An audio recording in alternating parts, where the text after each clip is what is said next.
So, welcome to Real Talk. This is where Jose and I are just going to talk about movies, basically. We realize we both love movies and love talking about it.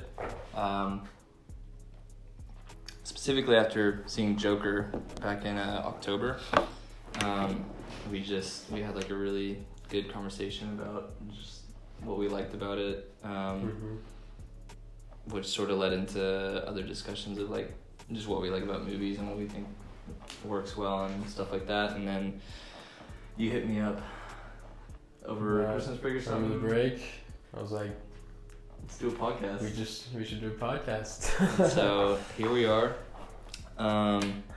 We met up before school started, or I don't know, near the beginning of school, and just sort of talked about what we wanted from the podcast. And so what we're going to try to do, and this is obviously open to change as time goes on and stuff, but what we'd like to do is sort of start talking about, ideally we want to watch one movie each week at least.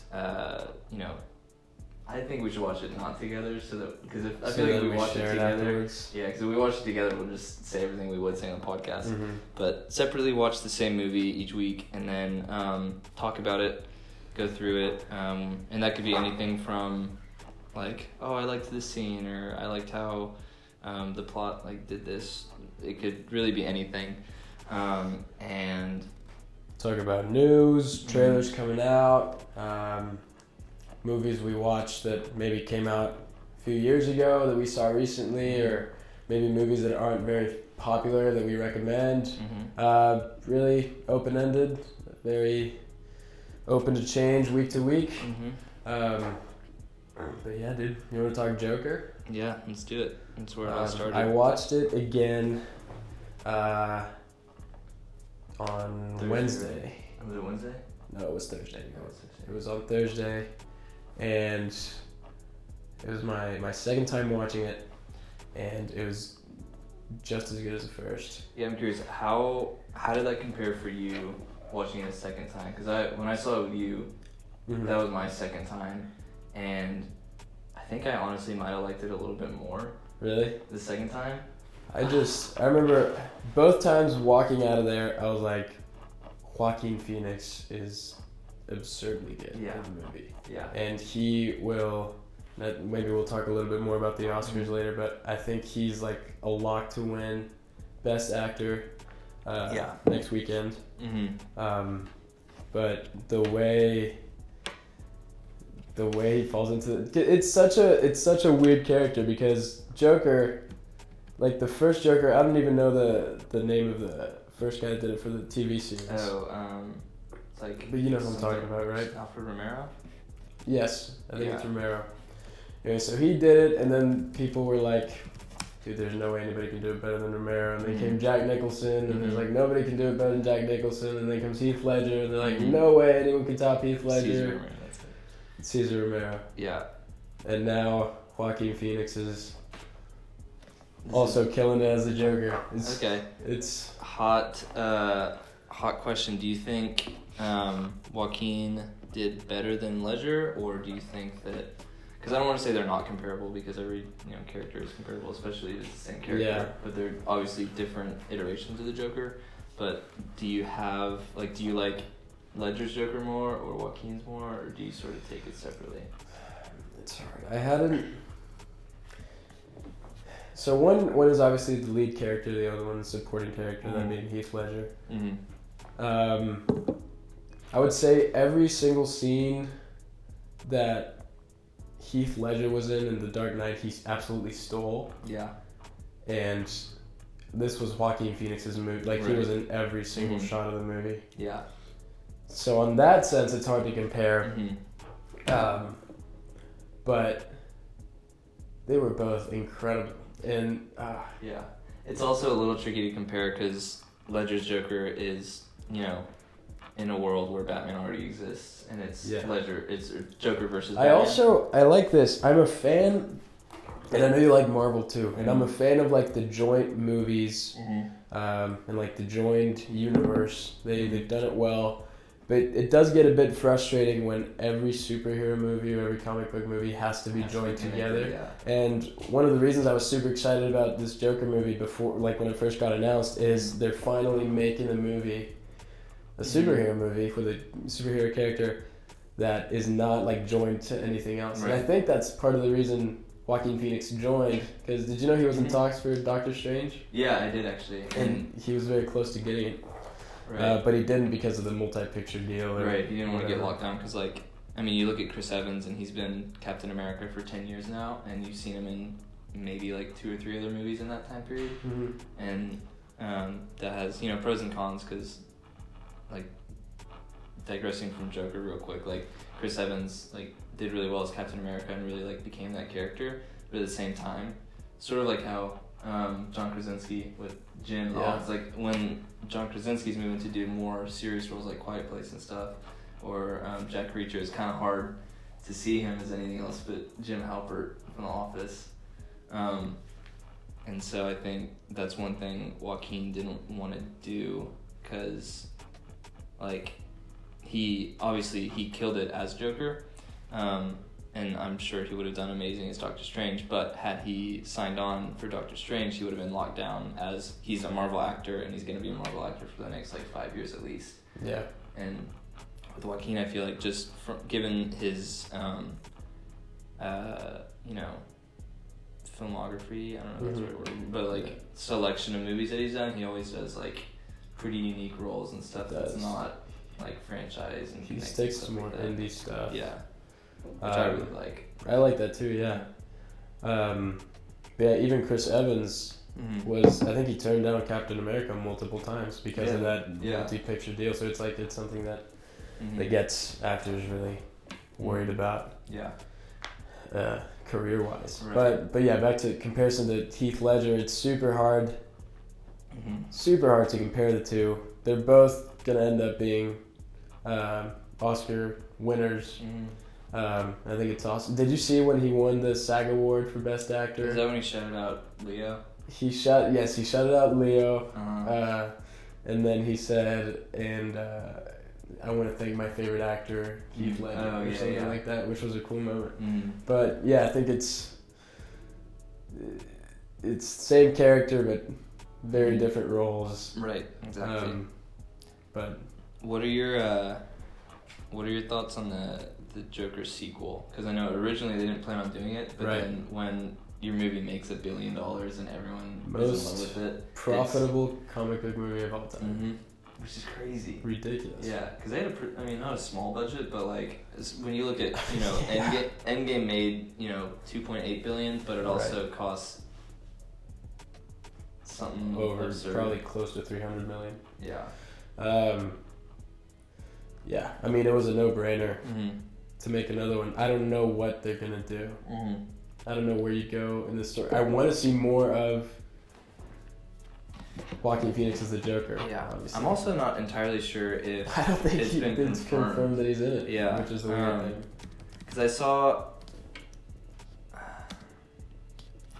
saw on some account that I followed, they're like, you know, that day that it got announced, like, Joker 2 is coming. It's like, okay, stuff got announced prematurely because it was like the studios like officially made a pitch to Todd Phillips, and he said that he'd be interested. I think. Okay. Because they were like, Joker 2 underway at Warner Brothers, blah, blah, blah, and it's like, no, not like, talks were official of like, this is something that we need to talk about because our movie's made $1 billion.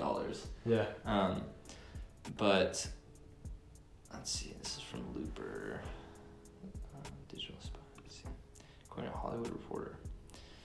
Because you can't make a Joker 2 without Joaquin Phoenix. Except I did see someone talking about that, and like maybe Joaquin Phoenix's character isn't actually the Joker, and he's more someone who inspired the Joker to come around.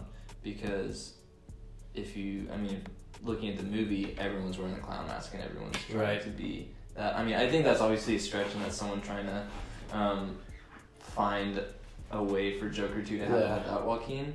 But it's also kind of an interesting take in that maybe he's not actually There's no way it's happening. Yeah. There is no way. I think it either happens with Joaquin as the Joker or it doesn't happen. I agree with that completely. But I really don't know where they go because they told a story and it really... Mm-hmm. It was great as a solo film. Exactly. Okay, here's the thing I liked about it a lot is it didn't feel like a comic book movie given the environment of today with Marvel and then DC's other movies in the DCEU. It didn't feel like that kind of movie. It felt like an indie movie. Yeah. About a character like driven to insanity that happened to be the Joker. Right. And happened to have, and not even Batman, but like that happened to have Bruce Wayne in Gotham City and stuff like that.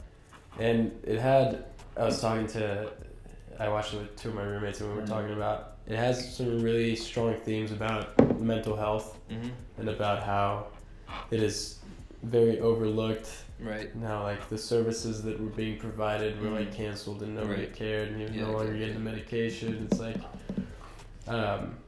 this movie was controversial because some people thought it justified violence. Right. But I don't know if you saw it that way. I don't think I did. If anything, I saw it as like a call to awareness about mental health. Like a lot of people are saying, "Oh, this movie glorifies violence and like murder and like all this stuff." And it's like, if you watch the movie, that's clearly not what it's about. Yeah. It's not saying, "Look at Joker. Look at how like he's such a cool guy. Look at him killing all these people. That's awesome." It's like this dude is, pushed to the edge by society that, what is he, I mean, in his, I don't want to spoil, I mean, it's been out since October, but I don't want to spoil, but like in the comics of the movie when he's talking with Murray, he's like, what do you get, I'm gonna look it up so I don't botch it, let's see. Talking about the quote that is like the thing about mental health is like, or being crazy is that people expect you to act as if you're not. That's one. The one I was thinking of is, what do you get when you cross a mentally ill loner with a society that abandons him and treats him like trash? And like that's what it's all about. Is like he's mentally ill. He's obviously not in a good place. He's going to therapy and all this stuff, which is hardly even therapy. Yeah. And like you just see it constantly throughout the movie. When the opening scene is him. It's just showing like such a horrible world, and that like he's a dancing clown announcing like that some store is shutting down and it's got like all stuff has to go, and these people see him and just beat the crap out of him literally for no reason. It is a very sad movie. It really is. It's not for everybody. Yeah, it's a heavy movie. It's a sad movie. But it's really, really well done. And there's a lot of like, I don't know, I love subtleties in movies and stuff that like, that add to the movie, but require some thought. Like the movie's good by itself, but there's also like little Easter eggs here and there. So like if you notice, like, one of the biggest props they used in the movie was trash bags, and that literally the streets are like filled with trash bags to just show how like the world is what's his name? I'm blanking on, and not Joker, but Arthur? Yeah, Arthur. Yeah. The world that Arthur lives in, it's like literally so full of trash and scum and just like all these horrible people and the trash. I don't think there was a single character in that movie that was not bad in some way. Yeah, I think. Because the mom was crazy. De Niro invited him to make fun of him. Right. Everybody beat him up on the train and everywhere. I think the little person that was also a clown with him, I think, was like the only person that didn't treat him like trash, and that's why. Yeah, that's why he gave him a kiss on the forehead. Exactly, yeah. Dude, that scene was hilarious. It was, dude. Okay, that might have been my favorite scene in the movie because he's like killing people, but it's also kind of a funny scene. Right. And you don't know if he's gonna if the midget is gonna come out of it alive. Right. It's just it's okay. Because he's sitting there like all sprawled out, literally covered in blood, and they like I'm not alluded to, but like when he comes in and he locks, or when the two guys come in and he locks the door, you're like, something's about to happen. And it's interesting because they use the lock as like something that adds a lot of intensity and makes it very, very serious, but then they also use it at the same time at the end when the guy they scared is like trying to leave and he like reaches up and he can't reach it. Yeah.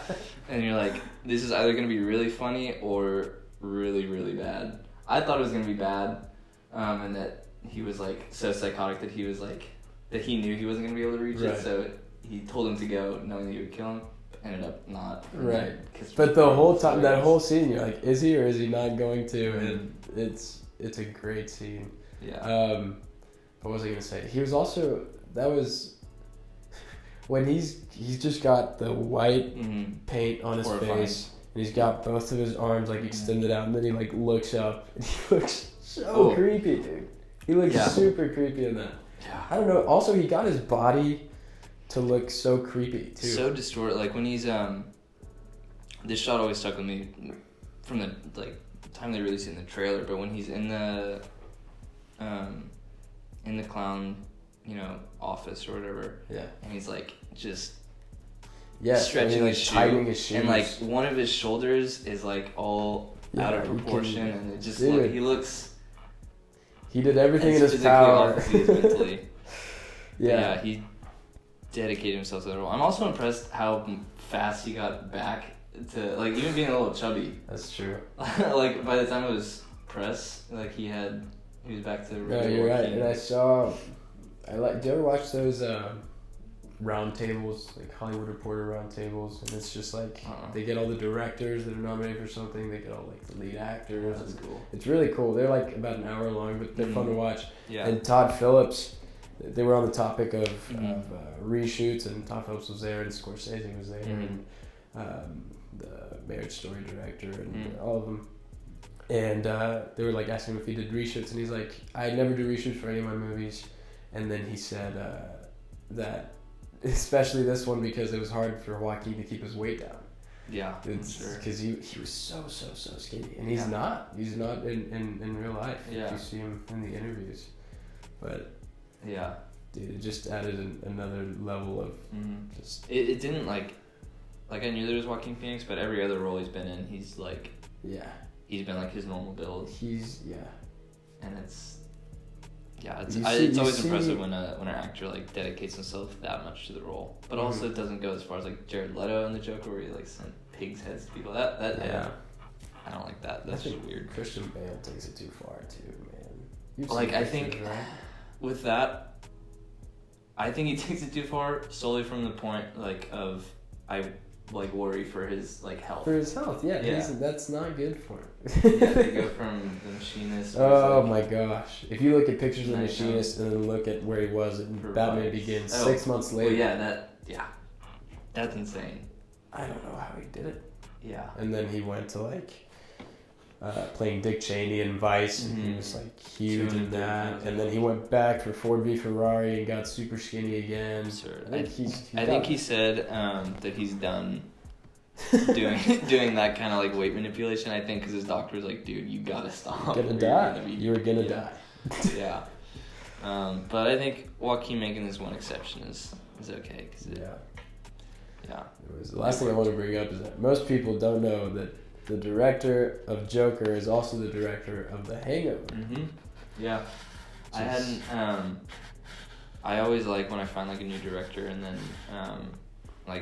Todd Phillips isn't a new director, but for me he was, because I had actually never seen The Hangover series, and so I Googled Todd Phillips and I go to his movies, and it's like Joker, and then Hangover, Hangover 2, Hangover 3, and I was like, oh yeah, very very different. But it always had.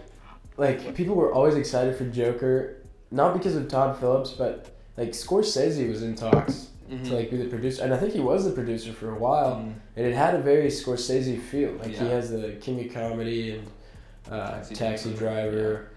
So there was a lot of Scorsese in there, and I think that's what a lot of people saw. And you could tell it was like very indie movie type movie. So I think it was very well done, and I think we need more movies in the comic book genre to fit this mold. Yeah, because I've always said, again, big Marvel fan, but the MCU versus obviously Joker, but also like Christopher Nolan's Batmans, they seem like entirely different comic book movies, and that not that the MCU movies aren't good like films and good as movies, because they are, but like, you know, if someone, I mean, I don't personally think that like Marvel movies are the kind of movies that should be put up for Oscars and stuff, or like for Best Picture at least.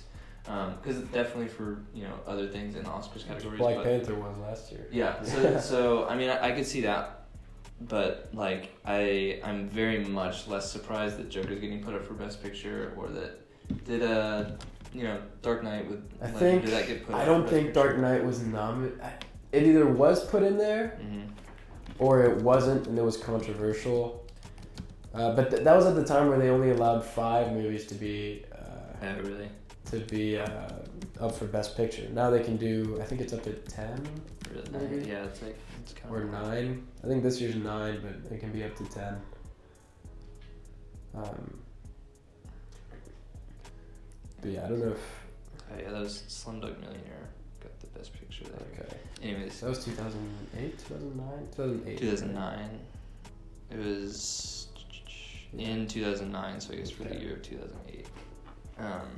But yeah, I think it was a year after, maybe 2 years after, when they started putting more movies into the Best Picture category. Yeah. But yeah, so like aside from story and plot and all that, I absolutely love the cinematography of it all. So being a film student can honestly be a little annoying sometimes, because sometimes when I'm watching a movie, I can't help but be like, look at all the technical aspects, or like look for little like mistakes and flaws in the movie. And so I wasn't like looking for flaws in this, but like there would be times where Lawrence Sher would have like a super intense depth of field shot where, like, say it was a close up on Joaquin, like his left eye was in focus but his right eye was out of focus because the camera was coming in, and it was just like such a low aperture that, like, I don't know, there were some shots where it was like so beautiful that I forgot to pay attention to the plot of the movie. Right. But like, yeah, I just love the way it was shot, and the lighting and the, you know, the camera work and the use of depth of field. It felt like very, very artistic. Yeah. Throughout the whole movie. Shot very well. Also, like, it was very dark, like actually dark. The whole movie. Yeah. It, almost like greenish. You didn't really see a lot of bright colors. Right. But yeah, it just added to the like uneasiness of the movie. Yeah, I was watching a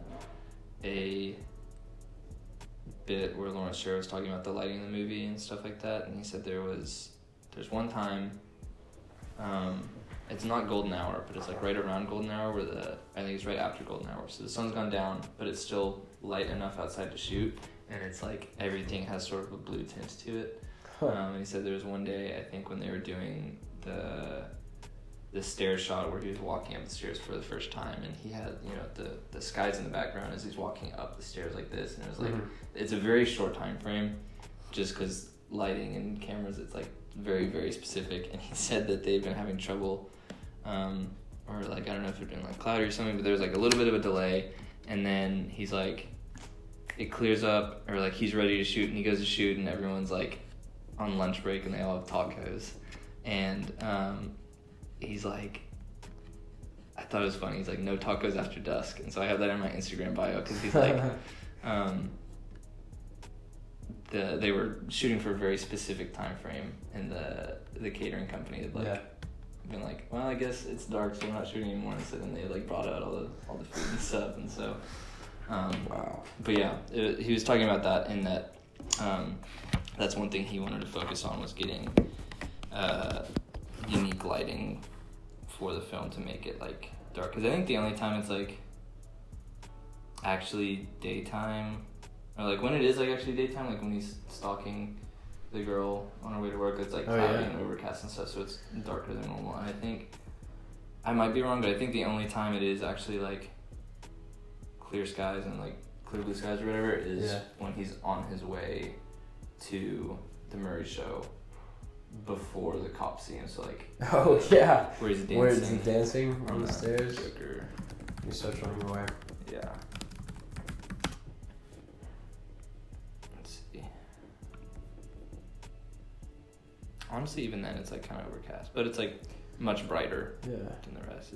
That was right after he stabbed that guy in the neck, huh? Yeah, that was intense. Anyways,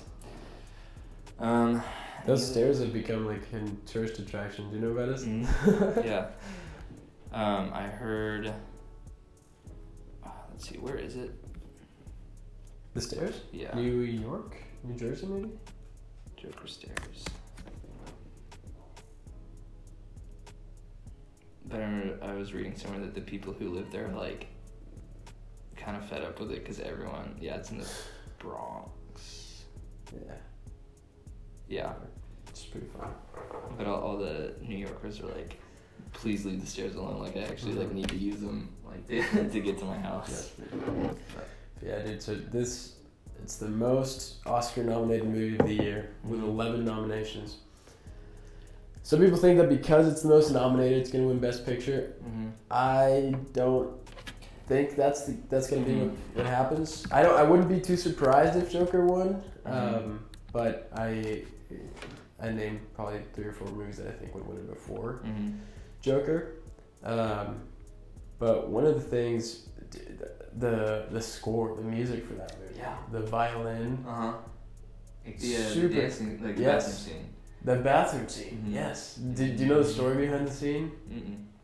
It was Todd Phillips and Joaquin Phoenix were in the bathroom by themselves, and this is like right after he had shot the guys on the train. And he went into the bathroom, and they didn't know what to make of the scene. They did. I don't think they had anything written. Maybe they did. Maybe not. Talked about this after we saw it. Right, and he was like supposed to look into the mirror and like think about what he did, but then like.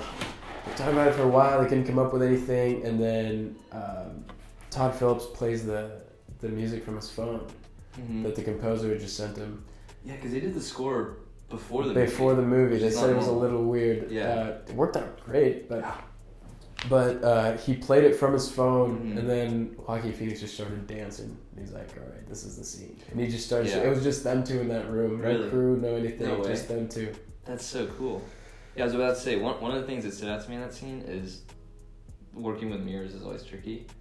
Because you don't want to get caught. You don't want to shoot yourself. That makes a lot more sense that if it was just Todd and Joaquin, it's a lot easier. To just have one person. Instead of having like 14 different people and like all these different, like lights and mics and all this stuff. So. Yeah, that was one of the coolest scenes in the movie. I mean, it was pretty much improv, which is crazy. Yeah, I love stuff like that. But as far as really the Best Pictures nominees, we got Ford v Ferrari, The Irishman, Jojo Rabbit, Joker, Little Women, Marriage Story, 1917, Once Upon a Time in Hollywood, and Parasite. Have you seen all of them? I've been really bad. Literally, I've wanted to see every single one of these movies in theaters, and I didn't make enough effort to. So I saw The Irishman, I saw Joker, I saw Marriage Story, and Once Upon a Time in Hollywood. So I've seen half of them. But the ones that, I really wanted to see Parasite in theaters, which I don't know if it's still in theaters. Yeah. I want to see 1917, Jojo Rabbit, Ford v Ferrari. And I didn't actually, honestly, I don't think I saw advertising for Little Women, but I want to see it really bad because of how well it's been received, and everyone who I've talked to who's seen it said it was one of their favorite movies. Yeah, no, this is the first year that I've watched every single Best Picture movie. Yeah. And I got a week to do it. I could. I know. I think you could. Oh, well, it's not nominated. But Uncut Gems, which a lot of people are upset. Yeah, I have that on my watch list too. I haven't seen it. It's on Netflix. What? Actually, yeah, already. No way. Yeah. Okay. So we watch that for next week. Yeah. Okay. Yes. Because I heard that one's really. Whoa! I can't believe it's on Netflix. I know. That's awesome. Yeah. Okay, totally watching that. Yeah. So I'm making a promise now. I'm gonna watch at least 2 of these before the Oscars. So from the ones that I haven't seen, which ones do you recommend? If 1917 is still in theaters, I'm seeing that in theaters while I can. I think it is. I saw it at the Bullock recently too. But man, they're all so freaking good. Are there? I have my favorites. I do. I think Jojo Rabbit might be my favorite movie of the year. Really? Okay. And it's your favorite movie. Do you want to win Best Picture? Because I feel like that could be different. I don't think it's gonna win Best Picture. I think. Oh man. All right, so I think 1917 is gonna win Best Picture. Okay. I hope Parasite wins it, and I think it has it's probably the second most chance. I really don't think.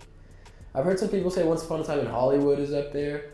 I really, really liked it. It's one of my favorite Tarantinos, but I feel like it's not Best Picture. I agree with that. Esque, you know. I agree with that. I think everything was super well done. Great movie, loved it, but I don't think it. I don't think it will, and I really don't think it should win Best Picture. Yeah. This is a good year for movies. Dude, it's a great. And the fact that all of these are good, but there were also a handful of other ones that very well could have been nominated. Lighthouse. I didn't see Lighthouse. Okay, everything I've heard from Lighthouse is people going, "What the hell?" and then just not really understanding what they saw. Was that your case? Yes and no. Let me see. I put a whole thing on my. On my Instagram talking about it, but I personally really liked it because it was very unique and different, and felt like it was just so different from the rest of what's being put out right now, which I really appreciated. Yeah, it seems to be different. Black and white, shot in a 4:3 ratio, so it was just different in a lot of different ways. Yeah, it was really good. But yeah, Jojo Rabbit. It's such a hard movie to describe, dude, because it's a little kid who's obsessed with Nazis, and he's blindly following them, and he has an imaginary friend who he wants to be who is Hitler, played by the director Taika Waititi. Yeah. And it sounds like, dude, that could go so wrong, but it went so. I've been a fan of Taika Waititi. I saw. What We Do in the Shadows, which you haven't seen yet, have you? It's What We Do in the Shadows, which got him the Thor Ragnarok role, which was also great. So I was I knew Taika Waititi was awesome. I just didn't know he was this good. Yeah. And then I watched Jojo Rabbit, and he's because he's dealing with some very heavy themes of World War II. You got Hitler. And you got Hitler in the movie. And Nazis and stuff is going to be pretty intense. And Taika Waititi's Jewish, so I think it's a little bit more personal to him. Because I saw about that, they were like, what made you want to play Hitler? And he's like, I'm a Jew. There's no bigger F you. Well, but also he was saying, no big actors want to play Hitler. Exactly. Yeah. Which makes complete sense. You don't want to be known as it's that's the guy who played Hitler. But and he was also well, it's just gonna be the Will Smith Hitler movie, and he's so you can't really do it. Yeah. But it's one of the funniest movies of the year. It's got a lot of heart. Scarlett Johansson, great. She's up for Best Supporting Actress. Yeah, right? I didn't think it was that good, but I well deserved. Yeah. She I don't think she will win, but very, very good, well deserved. She's got Best Supporting Actress and Best Actress. Yeah. In here. Which is awesome. Yeah. And she hadn't been nominated before. Really? Yeah. I didn't know that. Yeah, she's great. It's cool. Yeah. But I found go ahead. Okay, I was gonna say I found the stuff I was saying about Lighthouse. Yeah. So I said the acting is very, very good, which 100% true, because basically it's just Willem Dafoe and Robert Pattinson, and I think the total cast is maybe 8 people, and that's because there's 6 people who walk in and out of frame in the first scene. And there's a mermaid who's here twice, and I think that's it. But yeah, it's so carried by the acting, and with that, the script has to be really good. I'm gonna read this first, and then I'm gonna talk about it. But very artistic in the cinematography, which was captivating to watch, and I enjoyed that a lot. It was a super simple film, but it packed a lot into a cast of basically 2 people in one location. I don't think there was a score, and that combined with the long periods of quiet and focus on the characters and their sanity was super eerie. Not that there wasn't a score, but there was most of the movie where there wasn't music. Whoa. Honestly, there might not, because I haven't seen it since it came out, but that's one thing you sort of overlook until it's not there.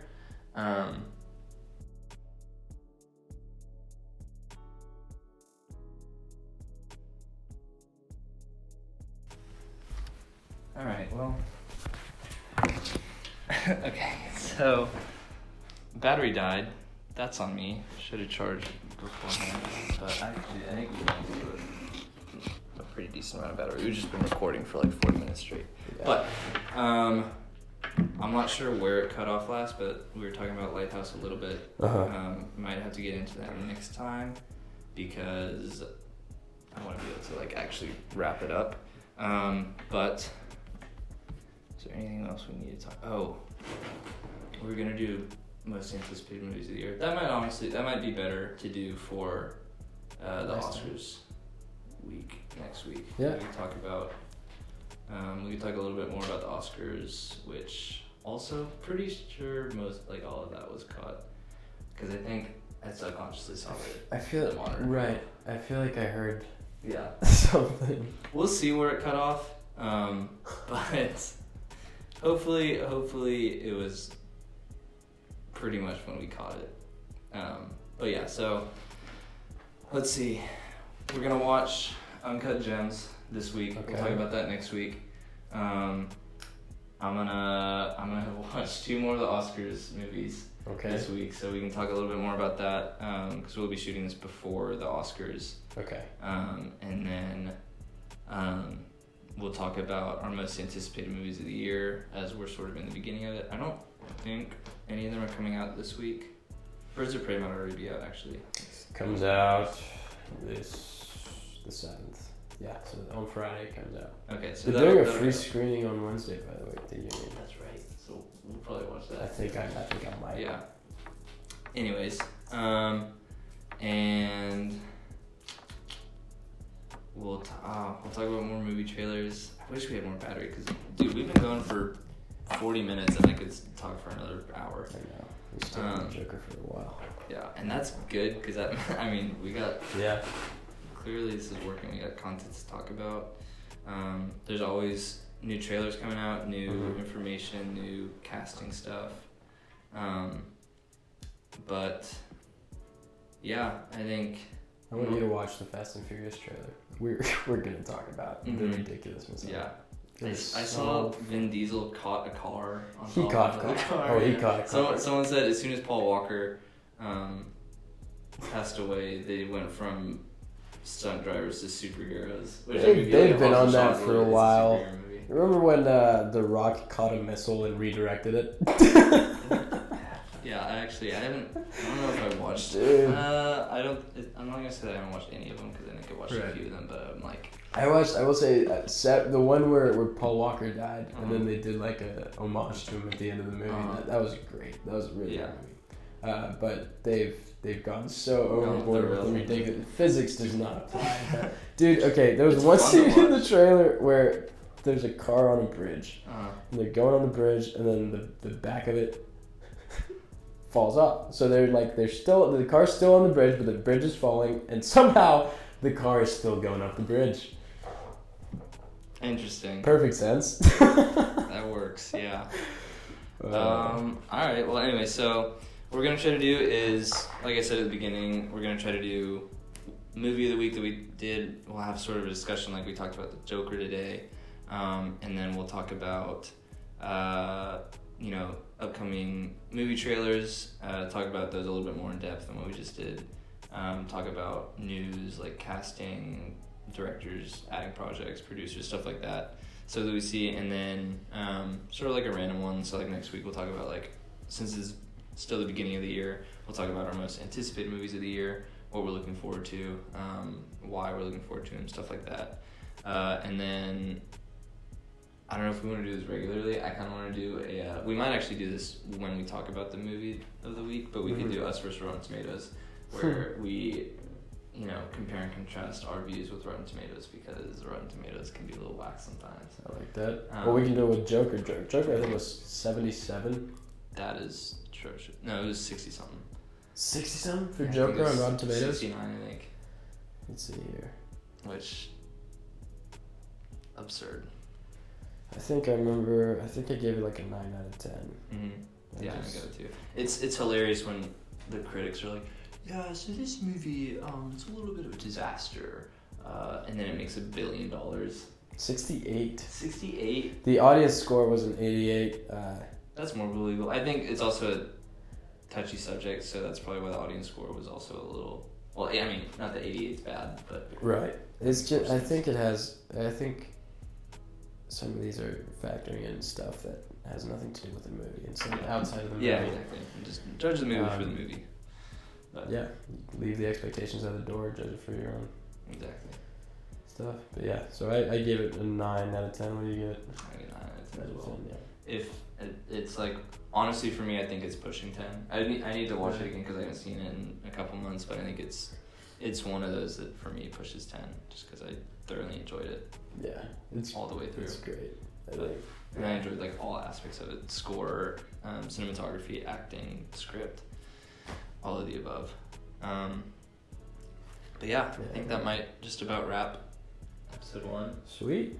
I don't know if we do a little outro or if we just say bye, but I guess for now we'll just say bye.